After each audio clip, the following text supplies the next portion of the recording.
sampling theory, confidence interval, hypothesis testing. So we will begin with some terms.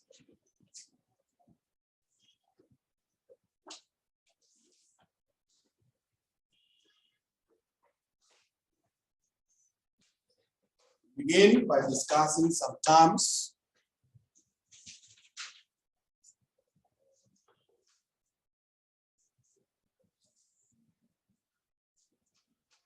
The first one is population. Population.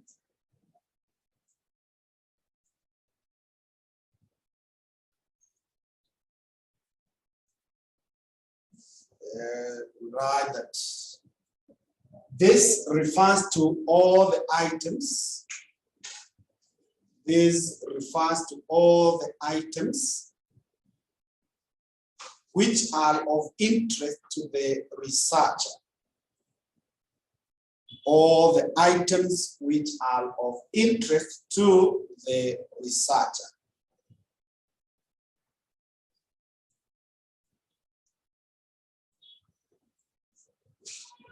Census.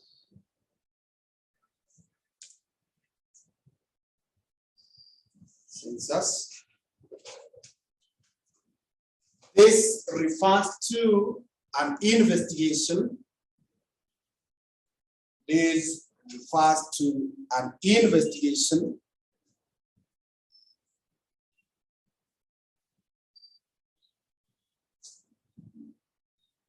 where all members of the population,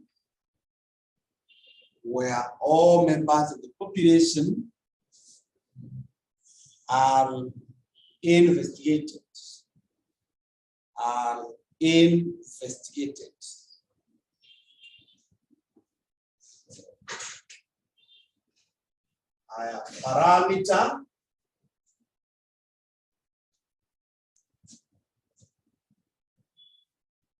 Parameter. This refers to a measure. This refers to a measure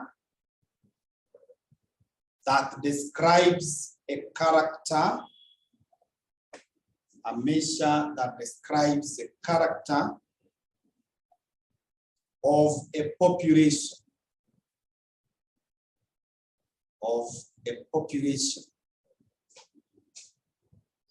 The most common are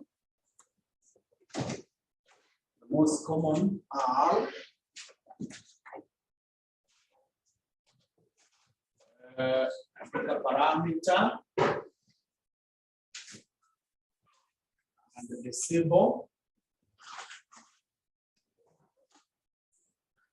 We have size, that is capital N. We have the mean, normally given like capital U.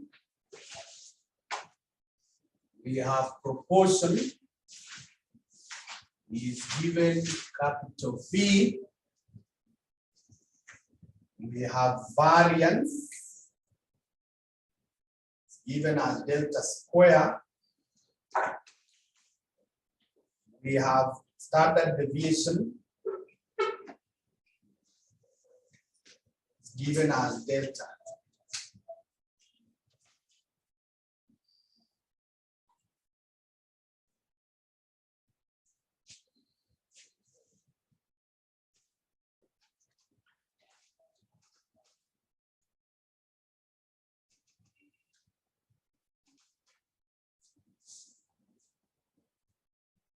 So that is what we call a population. It is all the items that are of interest to the researcher. Census is where you involve everyone. Parameter is what describes the characters of a population. And these are the symbols that we have. Then from there now, we have another term called sample. Another term called sample. And we write that this is a small group of items is a small group of items selected from the population,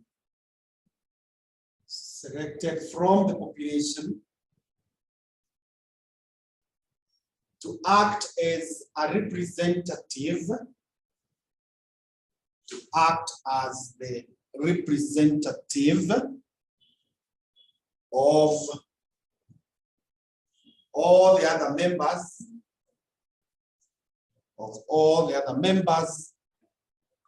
of the population.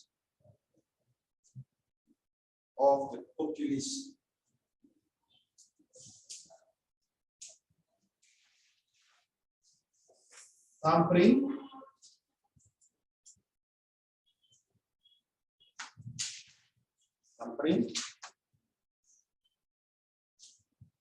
And write that this is the procedure of identifying. This is the procedure of identifying members of a sample.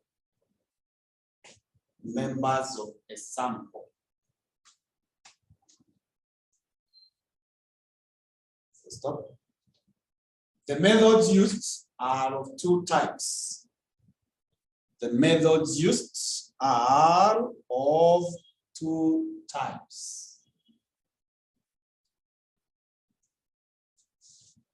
Roman 1,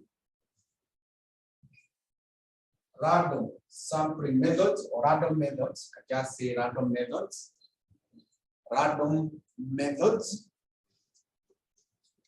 Like that. These are methods whereby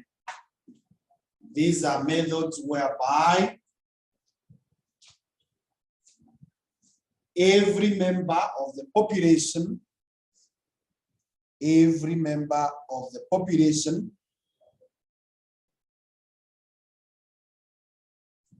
has an equal and independent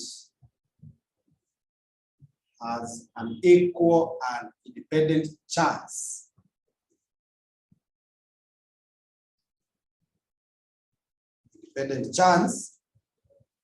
of being selected into the sample.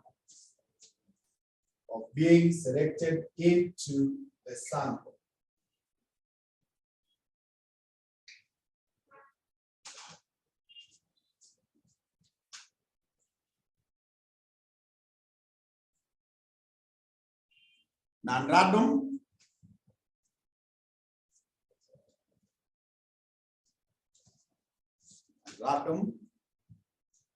this is where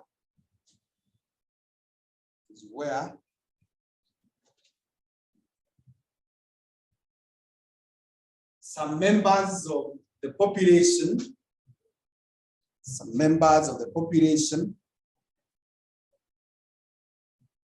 have higher chances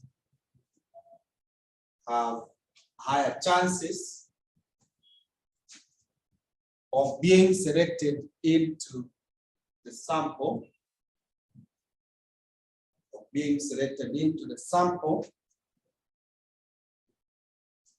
than the other members.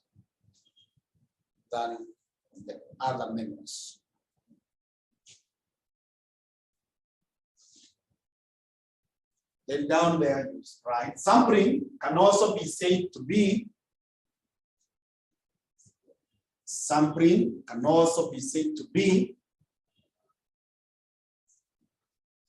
the study of a sample,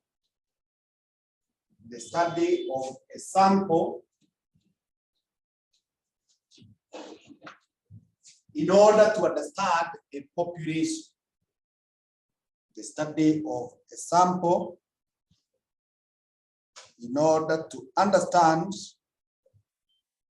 a population.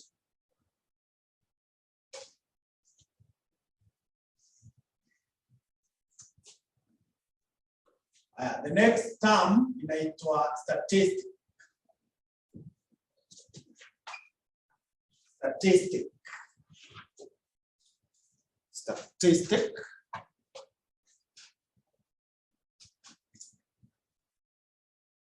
This is a measure. This is a measure used to describe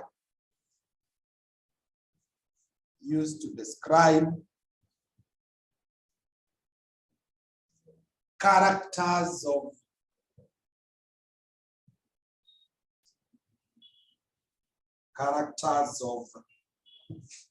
a sample. Characters of a sample. So, the most common are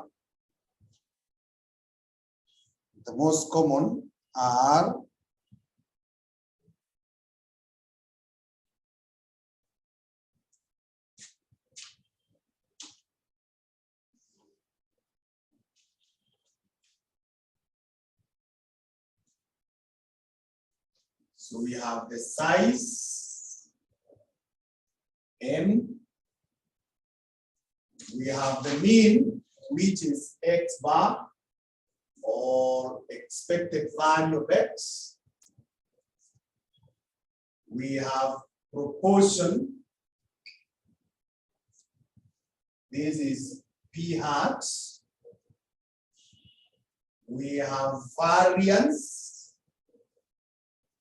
S squared. Standard deviation, S.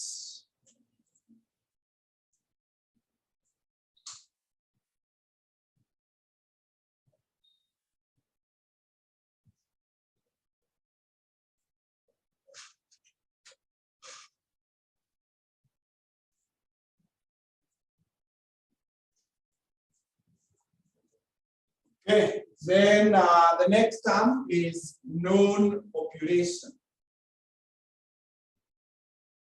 Known population.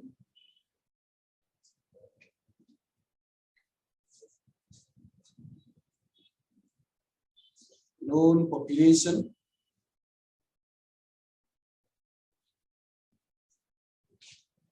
And we write that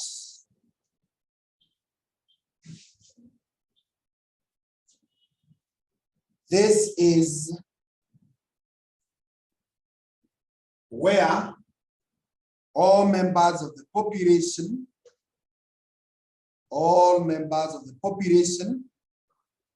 can be counted. All members of the population can be counted. It is also known as finite. It is also known as finite.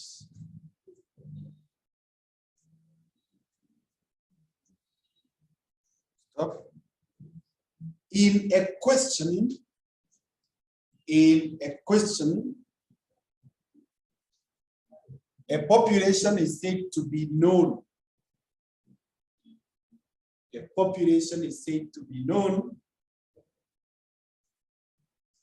if the standard deviation of the population, brackets delta, is said to be known if the standard deviation of the population, brackets delta, is present,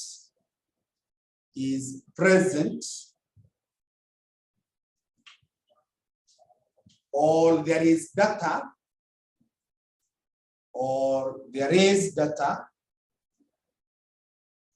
that can be used to compute it.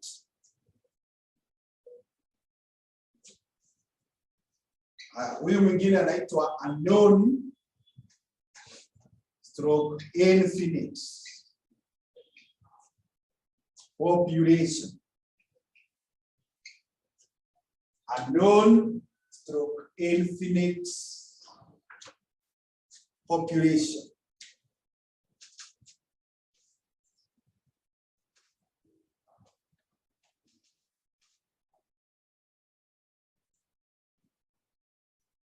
and write that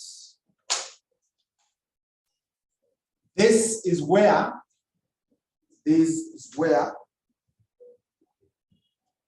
members of the population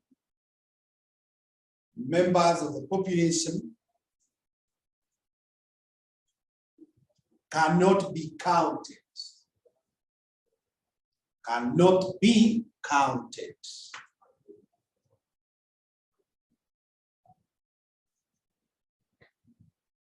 Stop. In a question,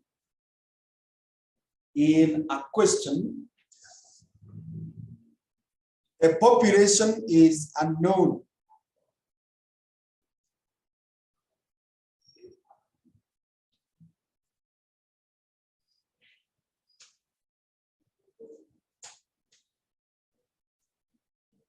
The population is unknown if the standard deviation of the population,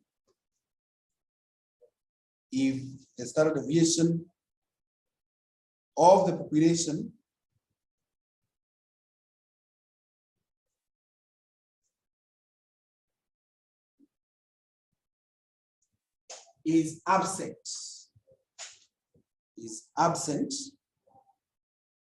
and there is no data that can be used to compute it.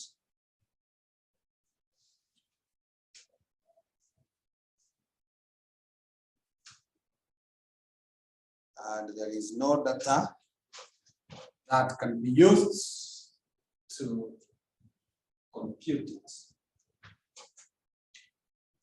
So that is what we mean by known and unknown. And maybe, for example, if you want to do a study involving the students of destiny, that is a known population. You can be able to count 1, 2, 3, back at the last one.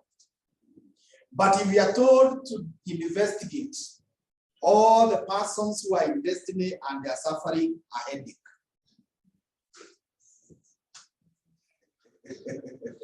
will you be able to count? No. There are some people who will not even tell you they are suffering what? From a headache, and they know. But the truth is, right now, as we speak, even in this class, there could be some people who are suffering what? A headache. So they are there, but we may not know everyone. So that is called what? Unknown. Yeah. Or the figure is too huge. You cannot be able to count. That's what we call.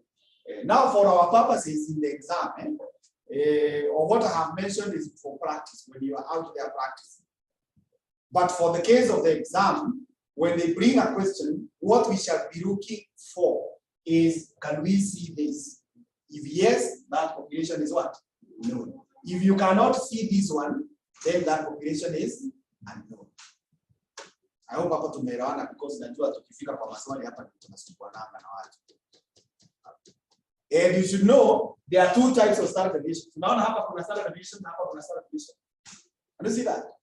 Yes. So it is not just seeing standard deviation that makes it to be settled. But is it standard deviation of the population, or is it standard deviation of the sample? Is it delta, or is it S? We need to be very, very clear on that. Higher. The next term that we need to define is called standard error.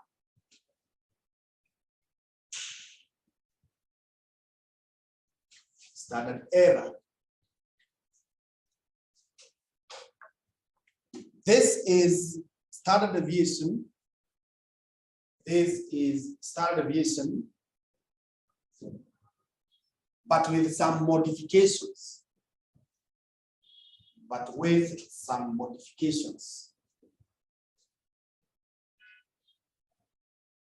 To show the difference between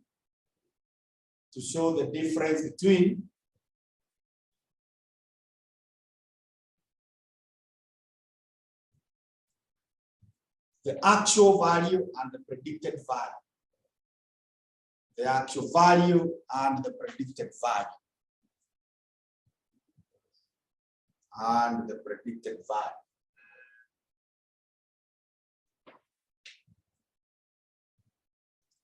Okay. The next term is called sampling distribution. Sampling distribution.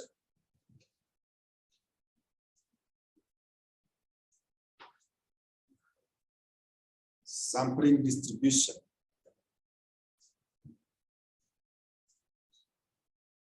And write that this is a distribution. This is a distribution of sample statistics. Of sample statistics.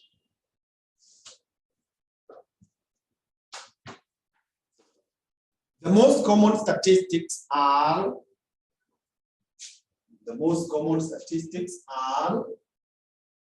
mean, proportion,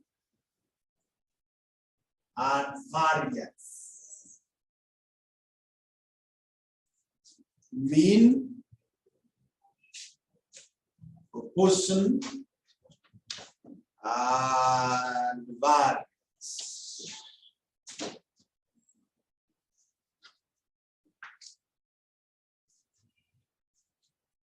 In a question,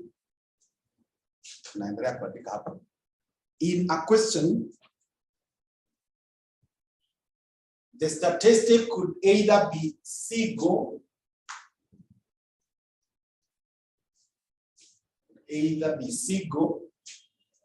or double, or rather, or two. Either be single or two.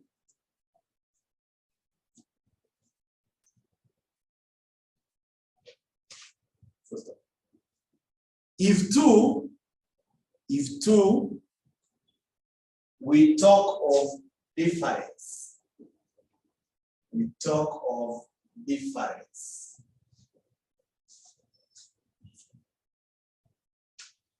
What happens in that case? You may get several samples. Say like you have 15 samples. Then you get the statistics for each sample. Each sample unaitafutia mean, unaitafutia standard deviation, and whatever else. Then all those statistics, you then put them together. You prepare a frequency distribution, like what you are doing when you are computing the descriptive statistics. Now that group or that combination of sample statistics is what you are calling sampling distribution.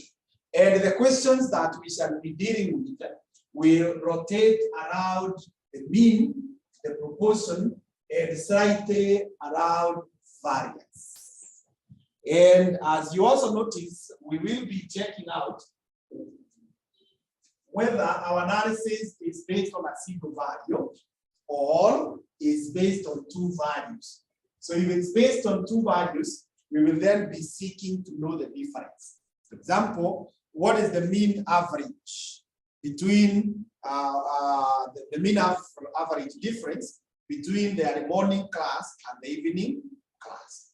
So for you to answer that question, you need to get the mean of the evening class, you get the mean of the early morning class, then you get the difference. And maybe as we discuss, as you go by and by, you tell us whether that difference is significant or not significant. Then still down there we write that there are 4 types of sampling distributions. 4 types of sampling distributions.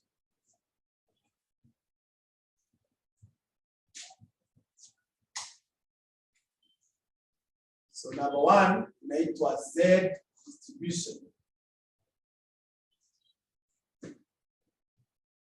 Z distribution. And we write that this is used where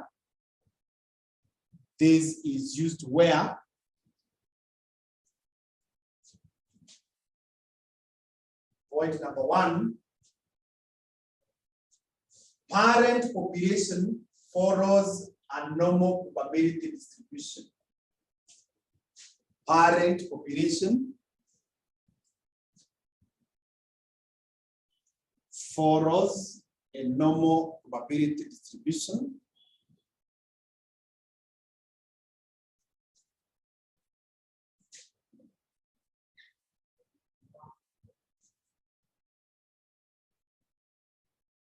2. Parent population is known. Parent population is known.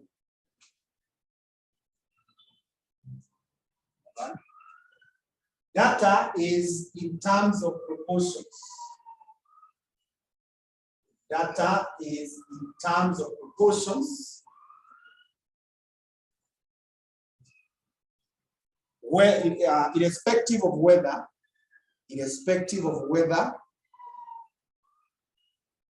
population is known or unknown.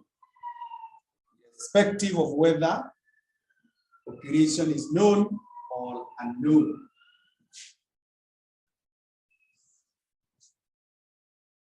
Another one is sample size is large. Sample size is large. Brackets, N is greater than or equal to 30. Brackets, N is greater than or equal to 30, small n. In mathematics, we are caps sensitive. Then down there, still on the same, you write that in this distribution,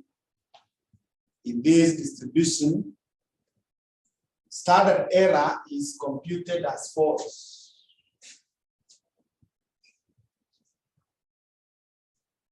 Standard error on the sample means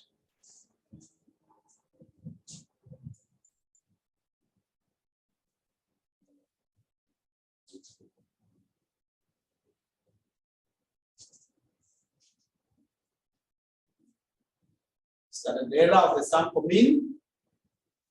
This x bar is a subscript.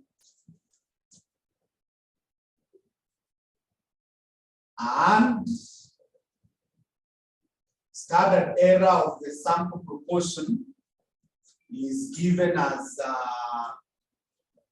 sample proportion 1 minus sample proportion divided by n.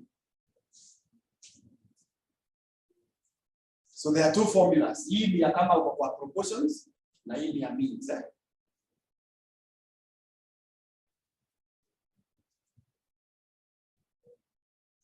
The standard error for the mean and the standard error for the proportions. Because tumesema you use it also where there are proportions, whether population is known or unknown.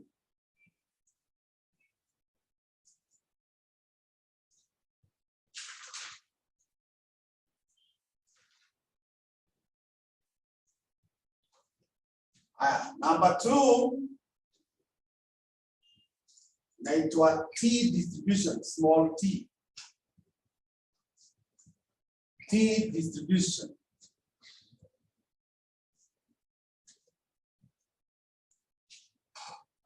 We write that this is used where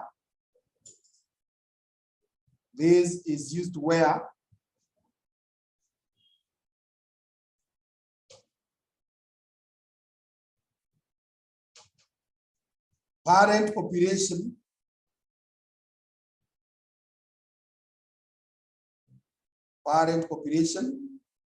follows a normal probability distribution. Follows a normal probability distribution.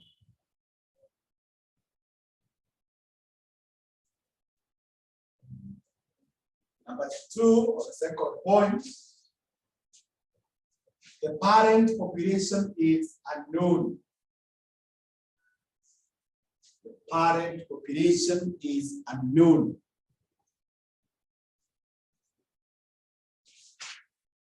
Next point is that sample size is small.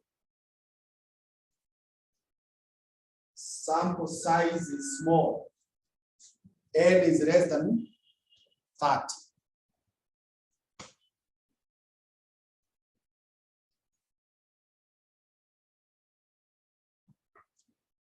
N is less than 30.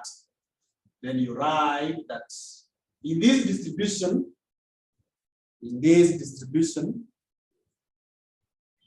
the standard error is computed as follows. Standard error of the sample means is computed as S.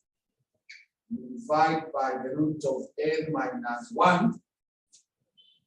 S, you divide by the root of n minus 1, where n minus 1 is called degrees of freedom.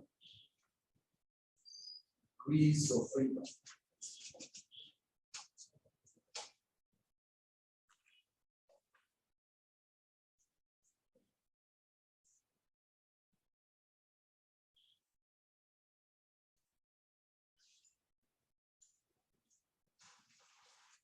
Degrees of freedom. Now, when we talk about degrees of freedom, we are talking of how many choices you can make without consulting anyone. We know in our lives, we make decisions. And there are decisions you can make even here now without consulting anyone. But there are some other decisions you cannot make without consulting. For example, when I'm in this class, as the teacher, I don't need to consult anyone, including yourselves, when to edit the class. I can decide to edit the class. But I cannot now decide, for example, that my classes will be going up to 10 p.m. without consulting. If I want to teach up to 10 p.m., that one I have to consult. But that's not something I can just do by myself. So the same thing happens. In your life, there are some things you can do without consulting anyone, and there are others you cannot do without consultations. Number 3 now is called F distribution. And number 4, these two we just mentioned. And number 4 is called chi-square. Chi-square. Some people read it as chi, depending on who taught you English first.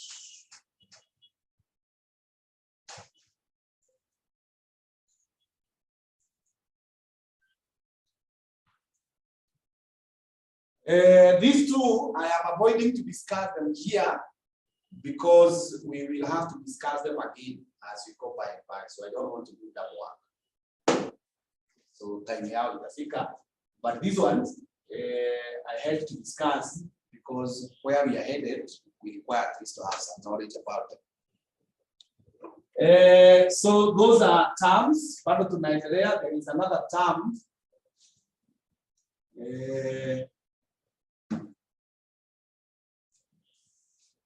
So hiyo term yenye tumemalizia nayo ni sampling distribution. The next term that we need to define, I think that should be the last one, is estimation. Estimation stroke inference.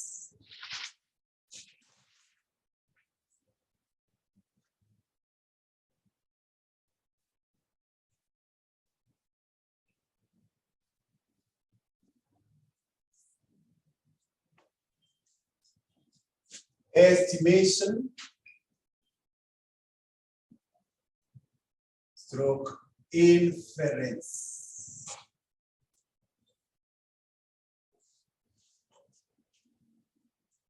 And write that this is the use of a character observed in a sample. A character observed in a sample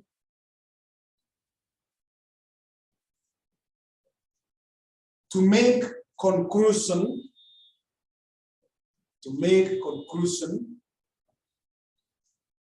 about a character of the population.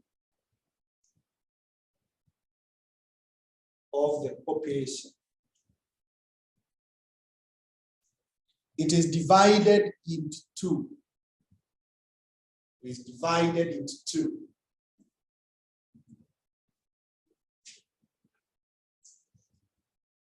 One is called point estimation. And number two is called interval estimation. And this is the one we call confidence interval.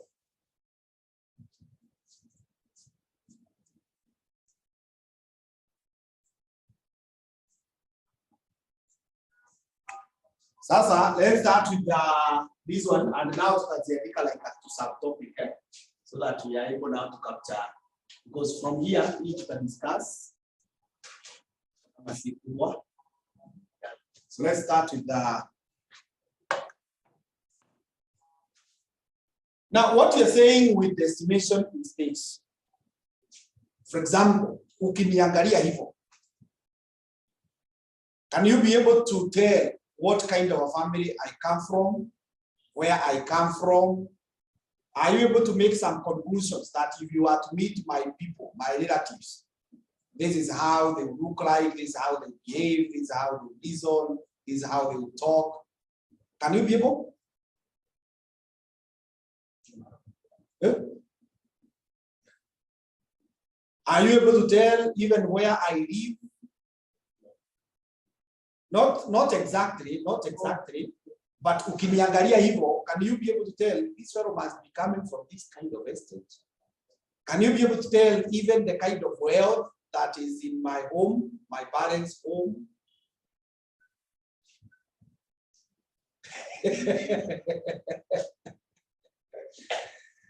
You cannot. Then you need to be very observant. You need to be very observant. The kind of person I am. So you know me. There is a way you know me. Hata kama you are seeing me for the first time today. At least you know me somehow. Even me, I know you somehow. Can that help me to predict if I were to meet your sister, your brother, your parents, the way nimekuonanga, I may be able to tell who you looks like a brother or a sister to so and so. Not necessarily the physique, but even in terms of behavior, in terms of reasoning, those kind of things. Is it possible? Yes, yes. We represent our families. Although there could be a difference, because they say in one family you can get a thief, and another one and a pastor. All from the same mother. Moja into a dini, mwingine into a isa nyingine. But somehow people tend to take the same direction. Chances are, you see, like now you people you are pursuing accounting. Chances are you are not the very first person to take accounting in the family. Is that so? Yes. And if you happen to be the very first, then watch the space. Those who are behind you, chances are they will also follow. That's why unataka kwa boma, unaona kama ni madaktari, kama ni walimu, kama ni wakulima. Obviously there are some deviations, kuna wenye wanaenda different directions, but you can be able to see some similarities. That is what we call the estimation. Now we have two types, and also unaona kama saa hii mambo ya uchaguzi, and that is a very good point. Kuna hizi zinaitwa opinion polls. These opinion polls, and you start seeing them now, they will come and tell us 70% of Kenyans will vote for this one. 80% will not vote for this. So you normally see those things. Now, you have been around for several years. Have you ever been consulted by one of those pollsters? None of us has ever been called. But when they come out, they say Kenyans will vote. Are you a Kenyan? Yes. Even me, I've never been consulted, and I'm a Kenyan. So what happens? They just interview a few guys, like 1,000 or 2,000 guys. They sample that. They see out of the 2,000 guys, how many are supporting this, how many are supporting this. Then they come out and tell us If you are to do this today, 80% will go this direction or 50% will go this direction. That is what we call estimation. The use of a small sample to make a conclusion. Now, that conclusion may not always be true. And our Kenyan example is very clear. If you follow politics, in most of the cases, the opinion polls have always shown Honorable Raila leading. But if you put up by the actual day, things are different. So it's not always true. It's not always true, but to a greater extent, you will find that they predict. Yeah, and I hope the statement is not misinterpreted politically. All right, let's discuss point estimation. Point estimation. And write that this is the use of a specific value. This is the use of a specific value of a statistic.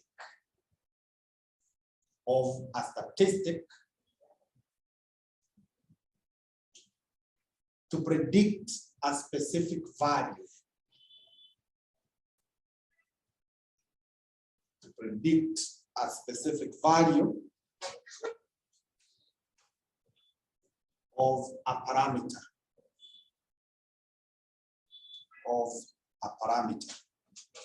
E.g., X bar being equal to mu, 40 is equal to 40.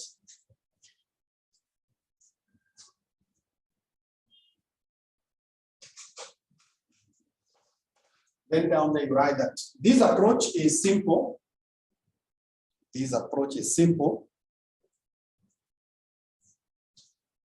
But is rarely used. Since it is difficult to achieve.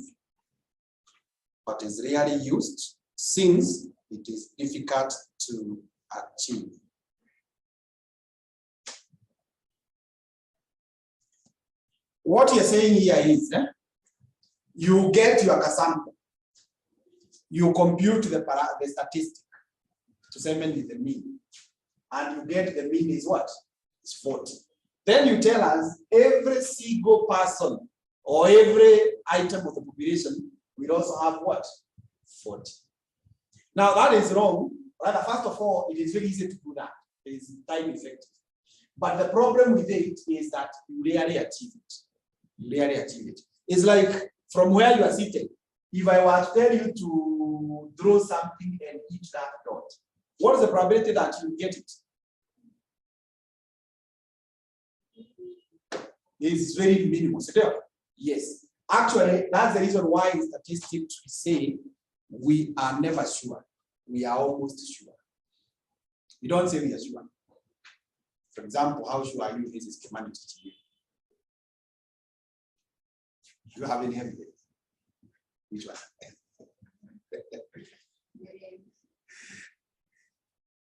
If I told you I'm John, would you have believed? When you came and met me for the first time, John, would you have believed? Yeah. But my true name is George. Yes. So how do you know that that is the truth? You can't. And people cheat. Yes. Actually, maybe to put it a little bit stronger this way, they tell us with your open eyes, you can hear this white book, it appears smooth. But if you are to use those, they are called microscopes. You'll not see it as smooth as it is. You'll be able to see those. So what is the truth? Is it smooth or is it rugged? What is the truth? Yeah. Actually, even in social circles, I don't know whether you have ever met these people who pretend they know everything. Any point of discussion that comes up, they have an idea, They have an experience, they have examples. You talk about farming, they were once farmers. You talk about matatu business, they once worked in matatu. You talk about banks, you talk about Tanzania, you talk about US, you talk about anything, they know. It is said that most of them will walk on because you cannot know it.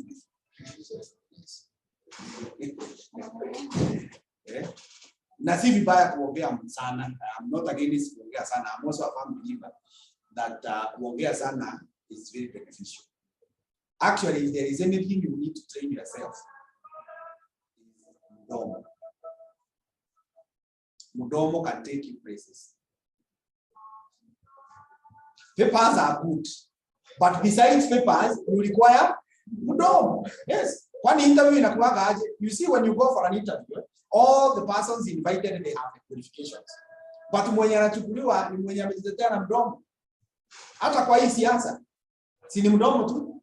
Yes. So if you can perfect, actually I would normally say if I were to go back to school today, one of the clubs I will not miss is debate club. You sharpen your communication skills. Very, very important. And I want to urge you, you really pay attention to how you can improve your communication skills, how to debate, how to argue, how to bargain, those kind of things. They really help. Even kwa biashara, the issue of getting tenders. Your company could be good, you have the qualifications, you have the resources, but mdomo inahitajika. Even other features, I could have the knowledge, but I need mdomo so that my student can say what he's saying, we are understanding. Yeah. So we take a small break for prayers, then later on we'll come to those who are online. I'm sending a copy of the questions that we are going to deal with. But I had sent earlier, but let me forward because there are some people who say they have never seen it.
How are you here? Valero, eh? Really? Say, let's go. How can I have it? I don't want to get one.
Masyaallah, amin waswasine.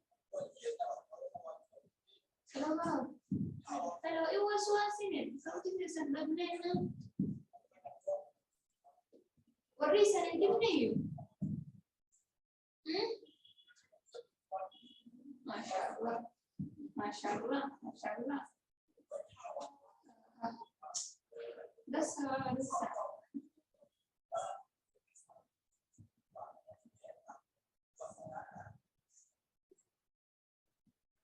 Rafi.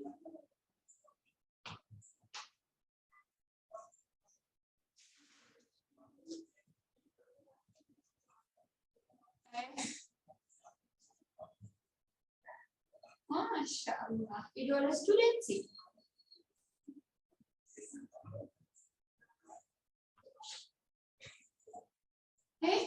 Borana. Okay, so we can continue now.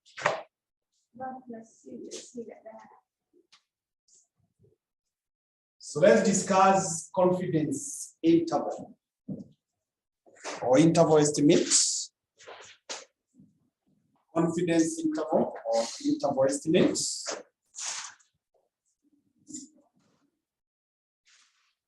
And we write that this is determination of a set of values. Determination of a set of values. A set of values.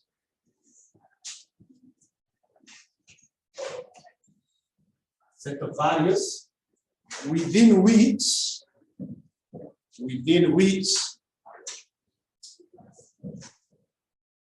the parameter is expected to be found. The parameter is expected to be found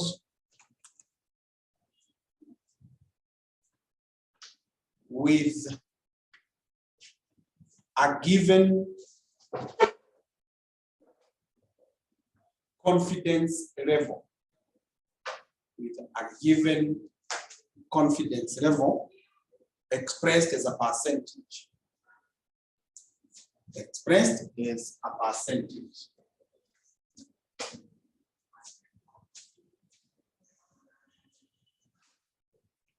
Interval estimate is computed as follows. Interval estimate is computed as follows. Point estimate plus or minus critical value times standard value, standard error.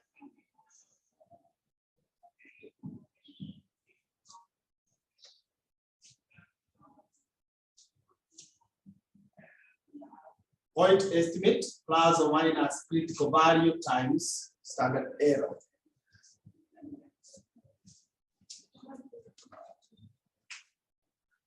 Then down there, right? It can be illustrated as follows. Can be illustrated as follows.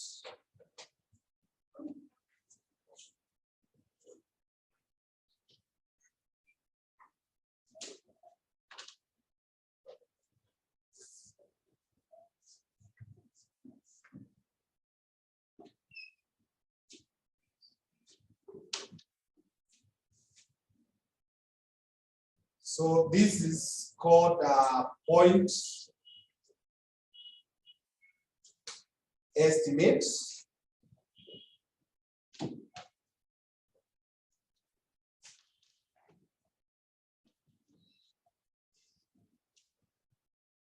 This one is called upper limit.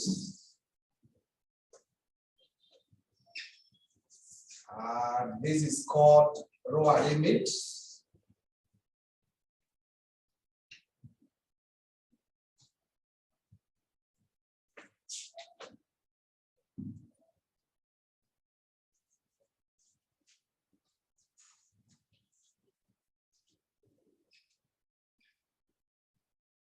This is alpha divided by 2. Alpha divided by 2.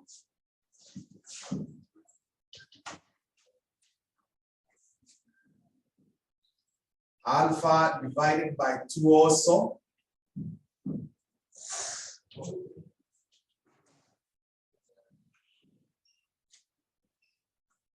This one is 100 minus alpha percent interval estimate of the parameter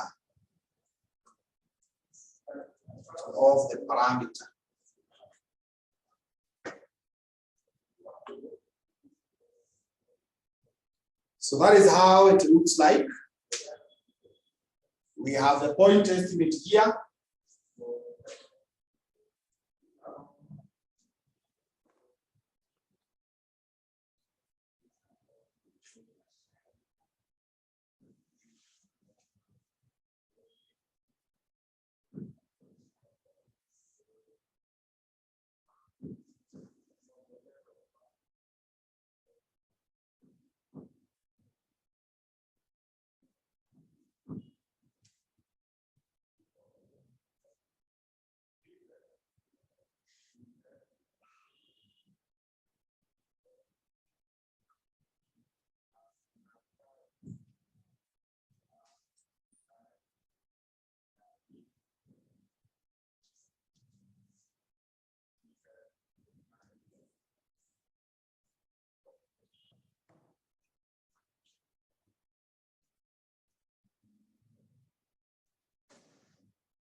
Okay.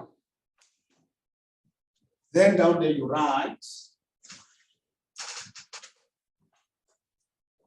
when handling a question on sampling theory,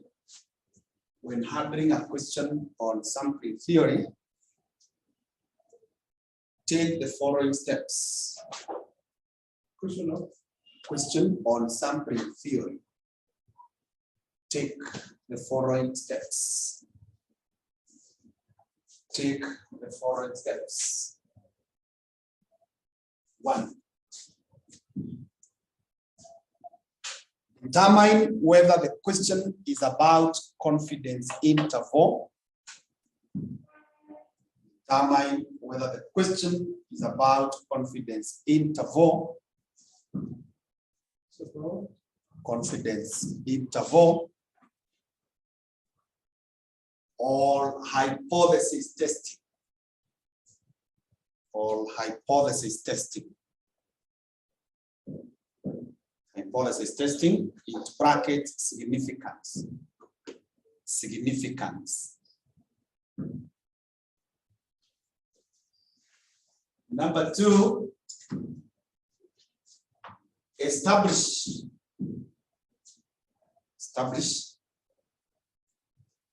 the measure of interest. The measure of interest. That is mean or proportion or variance, and whether it is single or 2. And whether it is single or 2.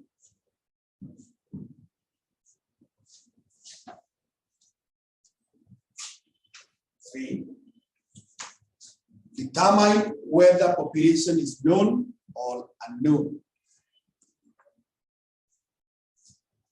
Determine whether population is known or unknown.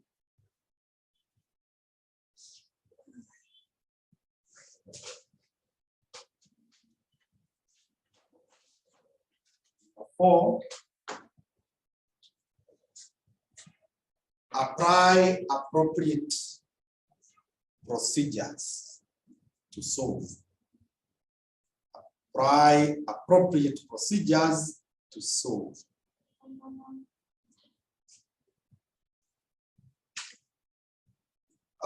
When I say appropriate procedures, I mean the steps that are taken. I'll be giving you some steps, especially when you go to the hypothesis. I also mean the formulas.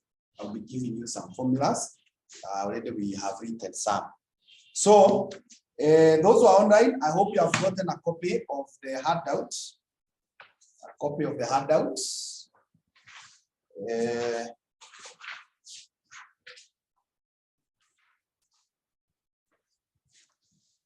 That is what we are going to do. So also read for us question 1. And what about stain? Box T into packets containing a nominal 105 grams. The stream washing is moved to a standard deviation of 10 grams.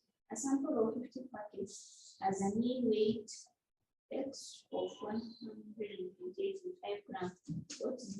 What is the 95% configuration mean weight delivered by the machine? Assume that the weight of the team delivered to the packets is normally distributed. Thank you, that's good. That is for solution 1. And now giving solution 1. Now, in doing this, the first thing that you need to know is whether the question is about confidence interval or hypothesis testing. What do you think? Is confidence. What is the evidence? You are told to get what is the 95% confidence. So the question is about confidence interval. The next thing that we need to establish is whether the population is known or unknown. So is this population known or unknown? It is known. What's the evidence? Which standard deviation? The standard deviation of the population. Your delta. So can see the delta. Yes, I told you that is the one that we check. So sasa utaandika known population. Known population.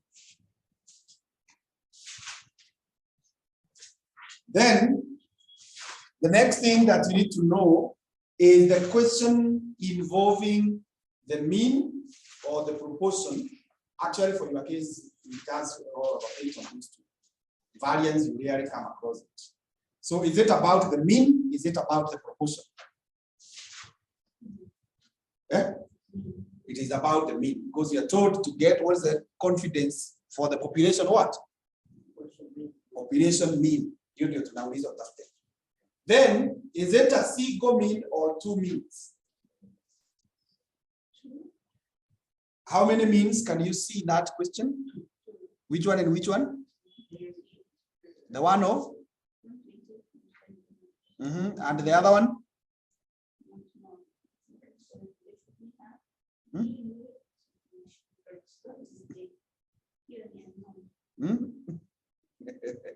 How many means can you see? It is just one. The mean of the sample, at least for the sample. But here again, one whatever, 125 is also a mean, but it's the mean for the population. Yeah. But the mean your sample, or maybe you can also ask the question, how many samples are there? And how many samples are there? So now they say the second sentence in a soma a sample. Can you see that? Ah. So ukiona hiyo imeandikwa in singular, hiyo ni singular. That tells you we are dealing with one. Yeah. So it is single mean.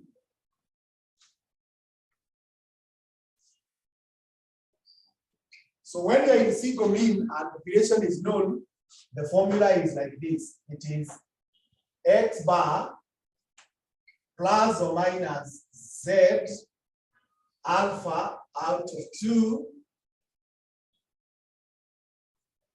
And you see this one, how it's written. Alpha and 2, they are sub, they are below Z.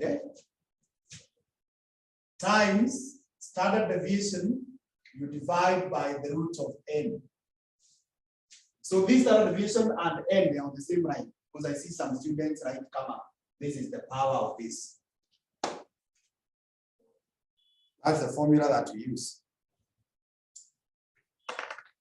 With that now, what is the sample mean?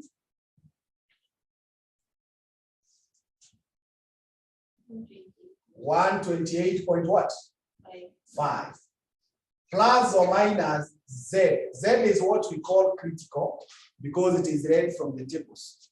And alpha for now, I want you to take that it is the value that remains for confidence to be 100%. So what remains there to be 100%?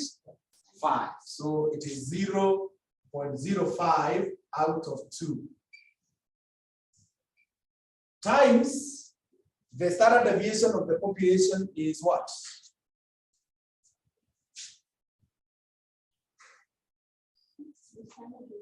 Standard deviation of the population, delta is 10. And the sample size is what? 50.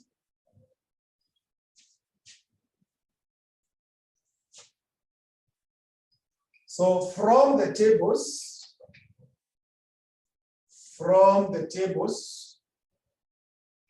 Z 0.05 out of 2 equals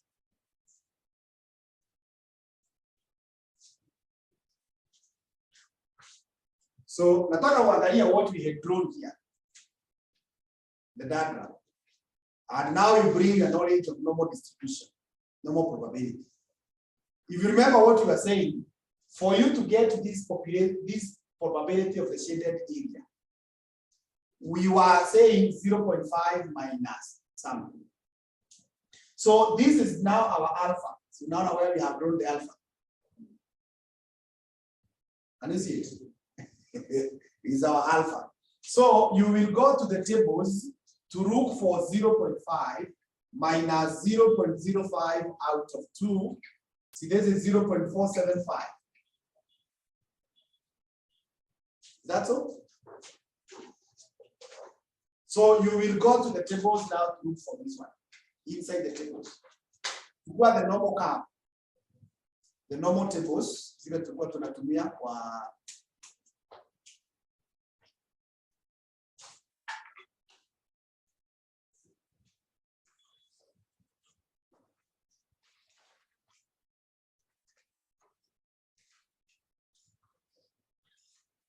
So get inside the tables, you look for 0.475 and tell me whether you can see it.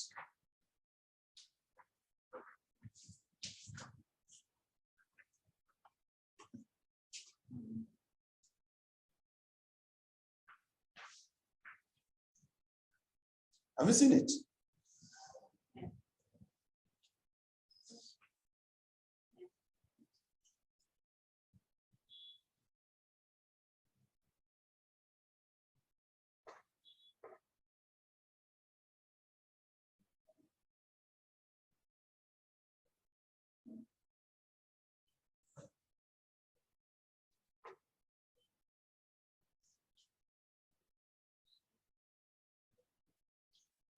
Kama umeiona, tell me what is on the left and what is at the top. 1.96. And because, look here, because you are saying plus or minus, you don't need to bother whether it is positive or negative, like what you are saying when you are in the normal tables. So if that is true, then tuendelee hapa tuseme 128.5 plus or minus 1.96 multiplied by 10, you divide by the root of 50. So 128.5 plus or minus, give me this answer to 2 decimals.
Uh-huh. 2.77. Now subtract 2.77 from this 128.5. 125.73.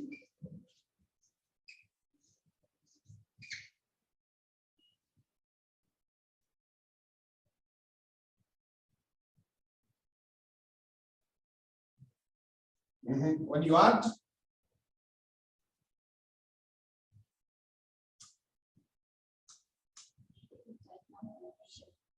one 0.27.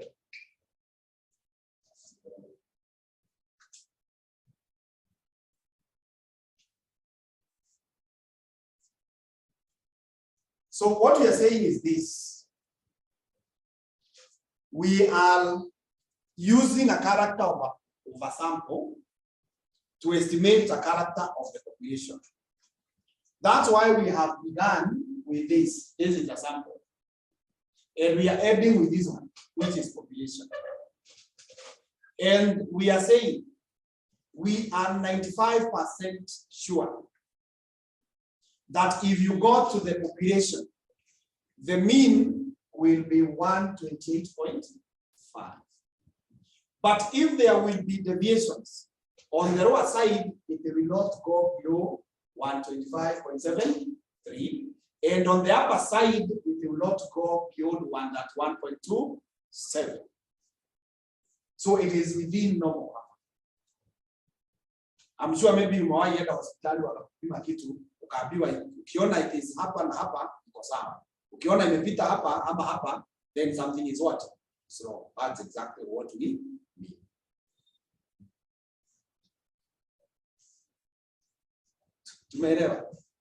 So that when you go now to Bima, you don't condemn anyone when you're maybe na 126 ama 127 because you got to be 120. They are still within what? The range. Ni kama tu kwa hii class, the class was supposed to start exactly at what? 6.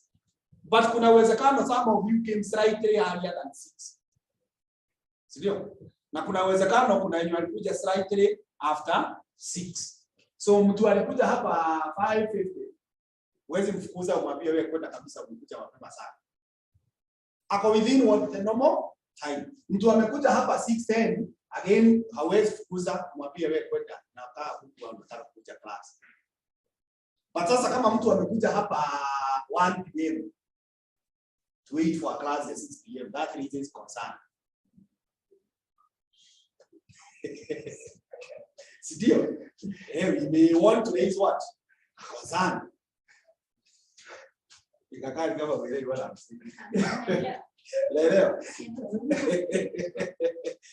have come too early. Equally, mtu anaingia class saa hii ni 7 what? 7:36. Ati anakuja class yangu. That also may raise what? Concern. Imeenda too far. It is not within the normal range. Just like even me, I'm supposed to finish this class by 8. Nikimaliza a few minutes before 8, well, I'm good. Lakini saa hii nikamaliza 7:06. Najua mnaweza furahi, lakini sincerely you may wonder kwa nini mwalimu amaliza class mapema. Nikipitisha nifikishe 8:05, najua hamtatoka. Lakini nikiendelea nifike 8:40 bado na fursa.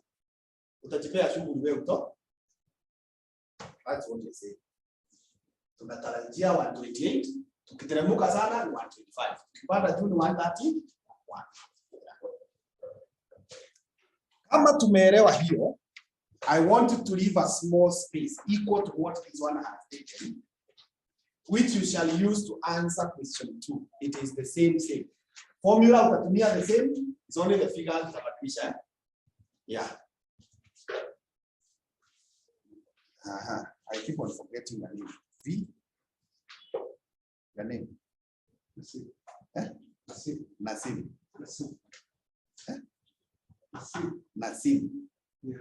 Nasim. We have another one. Yusuf. Good. Let me be using Yusuf. You know why many help us. So Yusuf to somewhere here.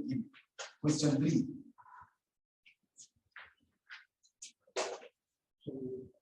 Question 3. A random sample of 25 packs of apple was found to have a mean of 1,020 grams with a standard deviation of 12 grams. Find an approximate 95 confidence interval for the population mean weight of apples. It's assumed that the population is normal. Okay, thank you. That's good. So the first thing again,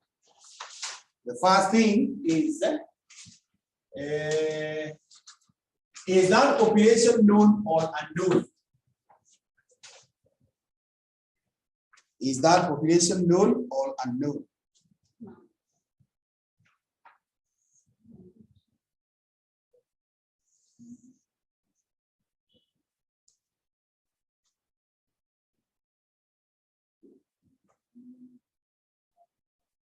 Known or unknown? No. Known. You can see this one. Huh? Swali yangu ni which requires yes or no answer.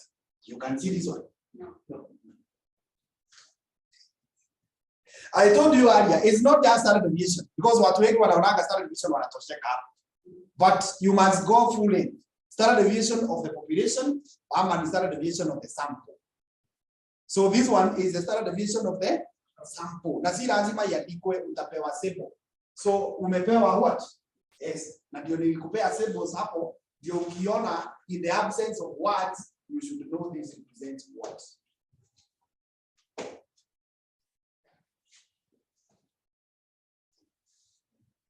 That okay. So the population is what? Unknown.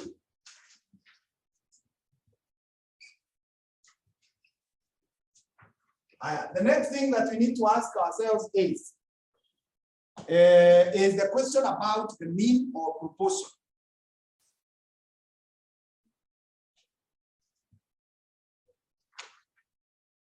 Is the question about the mean or the proportion?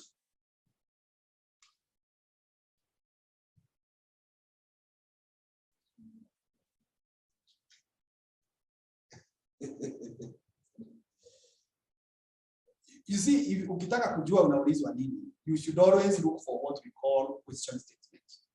Question statement, it is the sentence in a question which has a question mark. Ama the sentence that follows the word required. Or a sentence that has a word that is telling you to look for something. So hapa kuna sentence inasema fight. Can you see that? Yes. Although hawajaweka question mark, there is that word that says find. That is the other word for required. So you are told to find an approximate 95% confidence interval for the population what? Mean. So we are interested in what? Mean or proportion? Mean, yes. And again, do we have one or two samples? Let me use that. One or two. We have one mean. And you can see even the beginning of the question, inasema a. Can you see that? A random sample. That is singular. So that means it is single. Single mean. Now, when the population is unknown, this is what you do. You say X bar plus or minus T, 1 minus alpha out of 2, N minus 1, multiplied by S, you divide by the root of N minus 1. That is the formula that is used.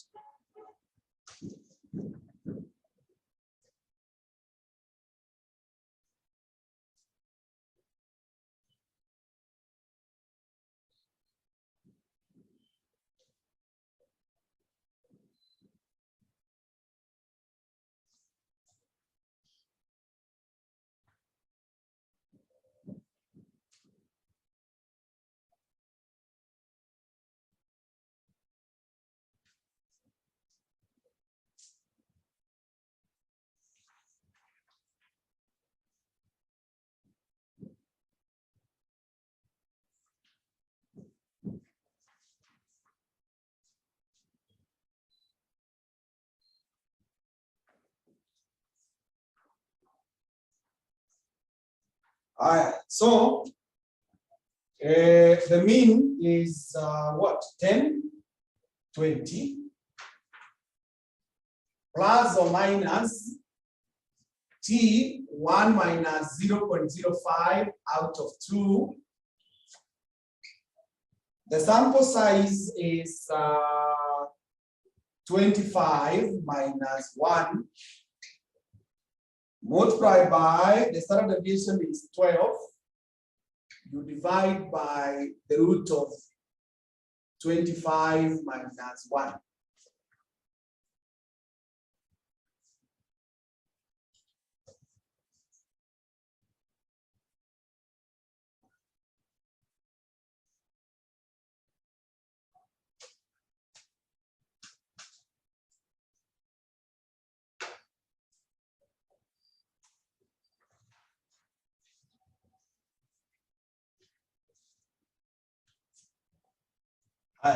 Ushaandika hivyo?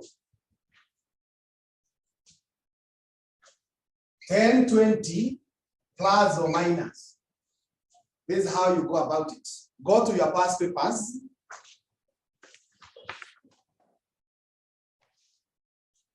On page 55. Page 55.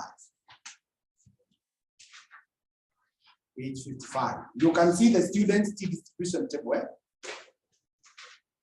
Student T distribution table. So what you do, you go to this hanging on your right hand side. Kameandikwa one tail confidence level, two tail confidence, two tail, one tail na alpha. Yeah. But now we are dealing with confidence level. We go to where there is two. That's two VOE. You see this one? And these two represent, ukikumbuka ile diagram tulichora, it was shaded on two sides. That's why we have these two. So utasimama kwa hiyo line ya two tail confidence. Then you move leftwards. Usimame mahali kuna 95%. Are you there? 95%, because that is what we are doing confidence interval for. Then angalia hapa. Unaona hizi zimeandikwa DF. Hizi ndio zinaitwa degrees of freedom. So degrees of freedom is 25 minus 1, 24. So teremuka mpaka where 24 inapatana na hiyo 95. Nisomee what you can see there.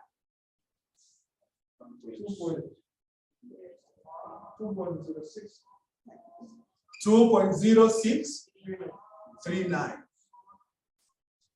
2.0639.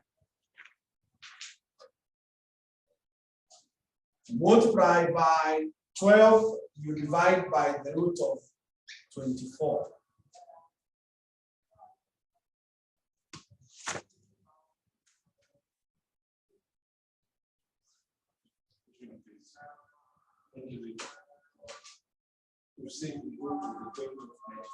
Yes, in the column. Uteremuke mpaka kwa degrees is 24, where they meet.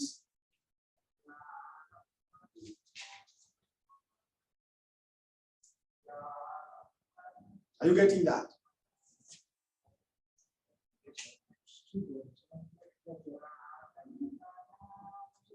Uko kwa 95%? Yeah.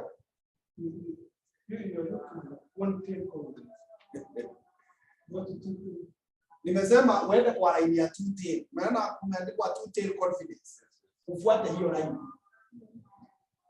Usimame mahali kuna 95. Uteremuke mpaka mahali kuna 24. Where they meet.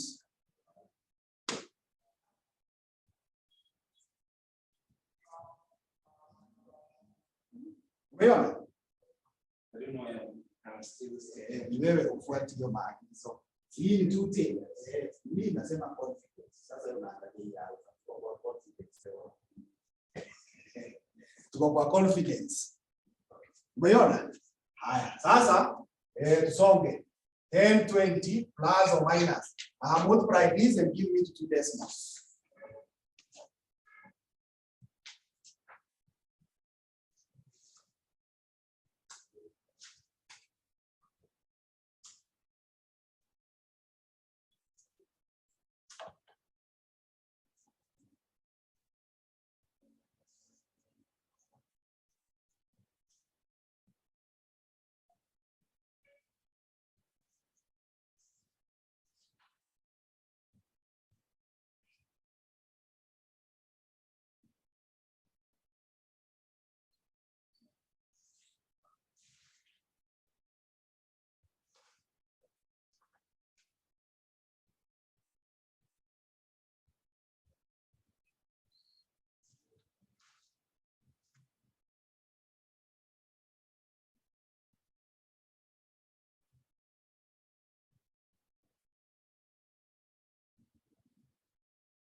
Umepata?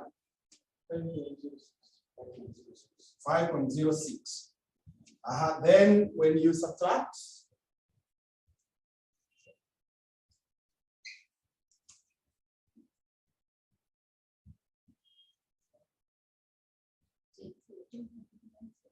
$9.4.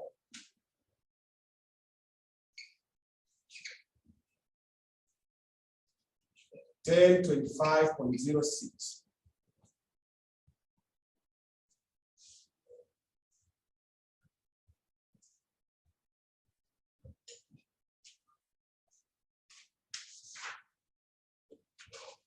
So you will do the same with question 4. So Jacob, now you can read for us question 5.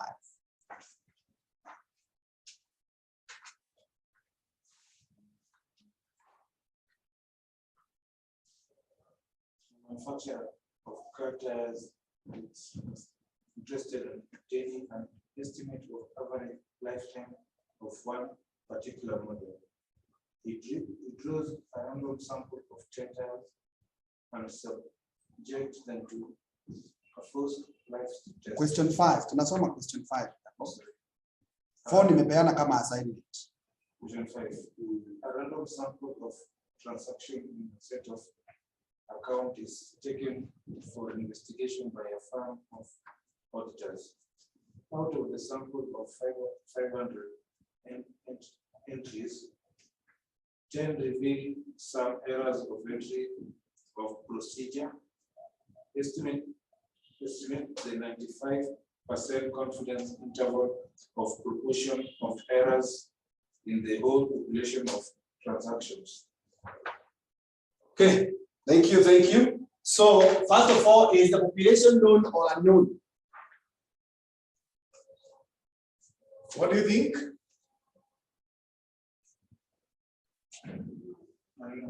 Unknown. Hakuna delta, sindio? Haya. Then is the question about mean or proportion. Proportion. Yeah.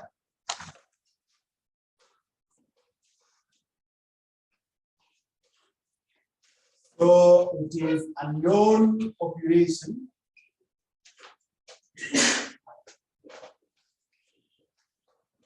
Known population. Seagull proportion. And Seagull proportion, the formula is given as sample proportion plus or minus Z alpha out of 2 sample proportion 1 minus sample proportion, you divide by n square root. That is the formula that is used.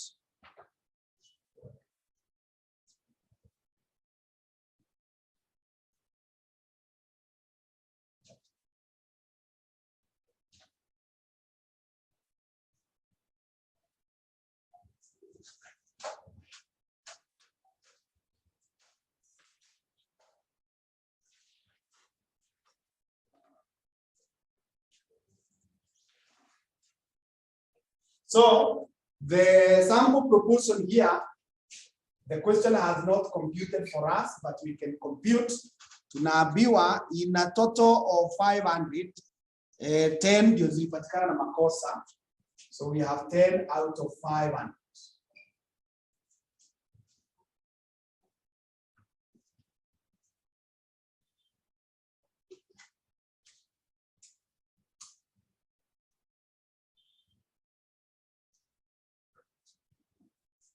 Mm-hmm. 0.02. So 0.02 plus or minus Z at 0.05 out of 2 times 0.02, 1 minus 0.02, you divide by 500, you get the square root. So 0.02 plus or minus, this is 1.96. He needed to put it to my 2 in the other question. Yeah. So times 0.02 times 0.98, which is divided by 500. So 0.02 plus or minus, give me to 3 decimals.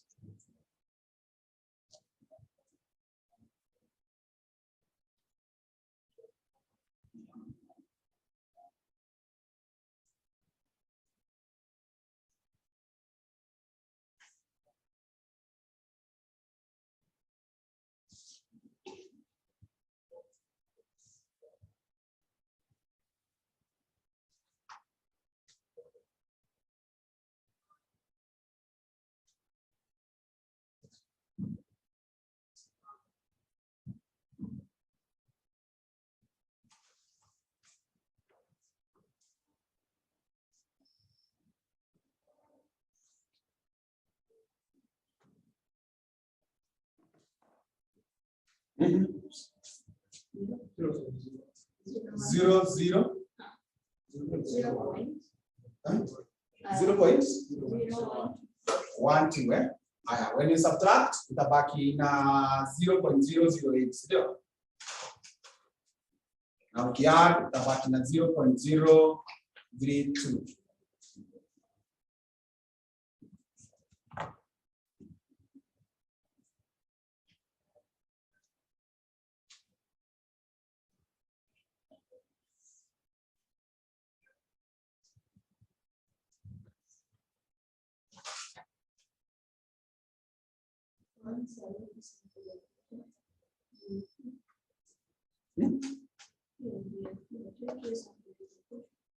Hii sasa ni ya population. Hii ni ya sample. Tulisema tunatoka sample tukienda population. So you will do the same with question 8. Sorry, question 6. But now question 6 is giving us in terms of figures, 30,000. So what you do, ukishafika hapa, tuseme for example umeambiwa hii ilikuwa 2,000 people. So you multiply na 2,000 and you multiply na 2,000. You got the whole numbers. As simple as that. Sasa, this topic is not direct in your syllabus. So hata kama kuna maswali in 1 or 2 independent questions where unaambiwa what the confidence interval. So this one is a support area. So tutakuwa tunaipata elsewhere. So hakuna maswali maybe nitawapea kwa past papers. So we call it a day at that point. We hope to pick up from there tomorrow.